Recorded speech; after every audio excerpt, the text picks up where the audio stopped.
Hello everyone. आज 20 जनवरी का जो हमारा पहला करंट अफेयर है उसमें हम पढ़ेंगे चाइनास आर्टिफिशियल सन रिएक्टर के बारे में।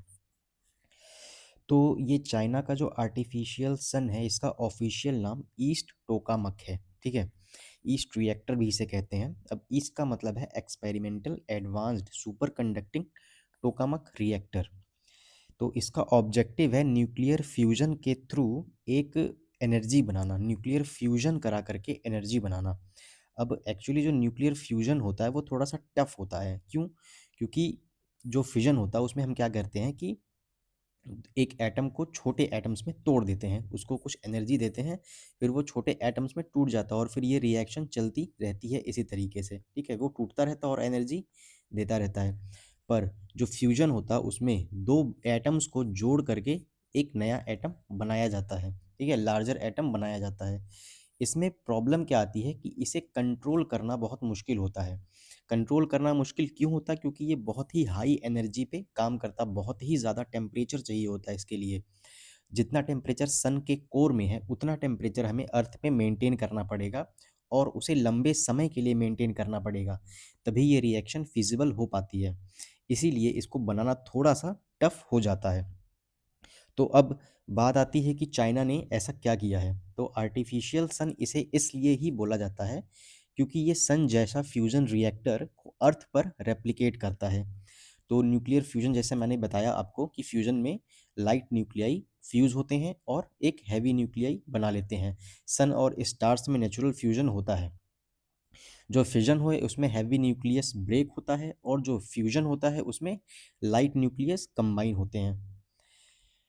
तो फ्यूजन जो होता है हमारा वो एक्चुअली काफ़ी क्लीन, सस्टेनेबल और less radioactive waste generate करता है, इसीलिए नेशंस इस पे ज़्यादा फोकस कर रहे हैं अब। तो टोकामक एक डोनट शेप होता है। ठीक है, टोकामक डोनट शेप्ड एक मशीन होती है। इसमें super strong magnetic fields use होती हैं। इनका पर्पस होता है सुपर हॉट प्लाज्मा को कंट्रोल करना। प्लाज्मा क्या है? प्लाज्मा मैटर की फोर्थ स्टेट है। जैसे पहली सॉलिड है, फिर लिक्विड है, फिर गैस है, वैसे ही plasma fourth state of matter है। टेम्परेचर 100 मिलियन डिग्री सेंटीग्रेड से ज़्यादा रखना पड़ता है, सन के कोर से भी ज़्यादा रखना पड़ता है। ठीक है, गैस को प्लाज्मा बनाया जाता है जिसमें फ्यूजन पॉसिबल है। गैस को प्लाज्मा तभी बना पाएंगे जब टेम्परेचर 100 मिलियन से भी ज़्यादा हो पाएगा। तो अब चाइना ने कुछ बहुत ही बड़ा अचीवमेंट किया है कि जो चाइना का ये जो पहली तो रिएक्टर है, ईस्ट रिएक्टर, ये हेफी चाइना में है। और 2025 में चाइना ने स्टेबल प्लाज्मा टेम्परेचर, जिसका टेम्परेचर है 100 मिलियन डिग्री सेंटीग्रेड, इसको 1000 सेकेंड तक होल्ड करके रखा था। 1000 सेकेंड तक ये मेंटेन कर लिया था और इसीलिए ये एक वर्ल्ड रिकॉर्ड भी है।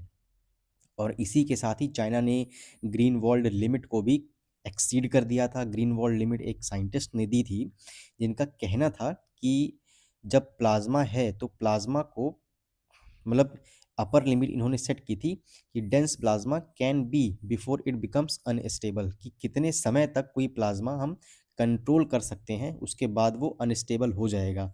तो उस लिमिट को चाइना ने क्रॉस कर दिया है।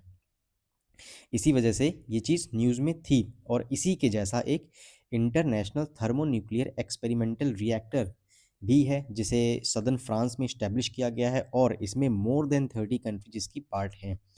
1985 में इसे बनाया गया था। इसका इंडिया भी पार्ट है, ईयू, कोरिया, चाइना भी पार्ट है इसका, जापान, रशिया और यूएस भी पार्ट है इसके। ये मेन मेंबर्स हैं, इसके पार्ट हैं।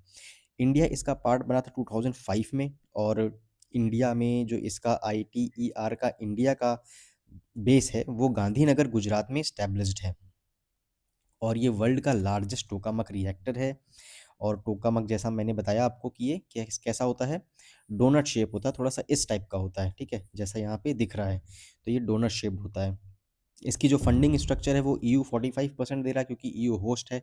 और बाकी सारी कंट्रीज मिलकर के ये सारी कंट्रीज 99% देंगी। इस तरीके से ये 100% हो जाएगा। तो ये इन्फॉर्मेशन थी किससे रिलेटेड, चाइना के आर्टिफिशियल सन से रिलेटेड। अब जो चीज़ है कि ये फ्यूजन ही हमें क्यों कराना, क्योंकि ये लिमिटलेस फ्यूल सप्लाई दे सकता है। Long lived radioactive waste generate नहीं होंगे इससे, बहुत ही क्लीन फ्यूल होता है ये। और रनवे चेन रिएक्शन भी नहीं होते, कि ऐसे अनकंट्रोल्ड चेन रिएक्शन नहीं होते जैसे फिजन में होता है, उस तरीके से भी नहीं होता। और इसकी एनर्जी डेंसिटी भी बहुत ज़्यादा होती है, मतलब पर यूनिट जो एनर्जी मिल रही है वो बहुत ही ज़्यादा हमें मिलती है। इसीलिए ये बहुत ज़्यादा इम्पोर्टेंट हो जाता है, और फ्यूचर की एनर्जी नीड्स को देखें अगर, तो ये इसलिए और भी ज़्यादा इम्पोर्टेंट हो जाता है। फिर जो क्या है हमारा, वो है चीफ कमिश्नर। अब चीफ इंफॉर्मेशन कमिश्नर को आरटीआई एक्ट 2005 के अंदर बनाया गया था। ये हेड करते हैं किसे, सेंट्रल इंफॉर्मेशन कमीशन को, जो कि एक स्टेटूटरी बॉडी है, जिसे ये एक्ट 2005 के अंदर बनाया गया था। इसमें एक चीफ इंफॉर्मेशन कमिश्नर और not more than 10 information commissioner होते हैं, मतलब एक चीफ होंगे और नॉट मोर देन 10 आईसी होंगे इसमें। अब दूसरी चीज़ है कि चीफ इंफॉर्मेशन कमिश्नर को सीआईसी को प्रेसिडेंट अपॉइंट करते हैं, लेकिन प्रेसिडेंट अपनी मर्ज़ी से अपॉइंट नहीं करते, वो एक कमिटी के रिकमेंडेशन के बेस पे अपॉइंट करते हैं।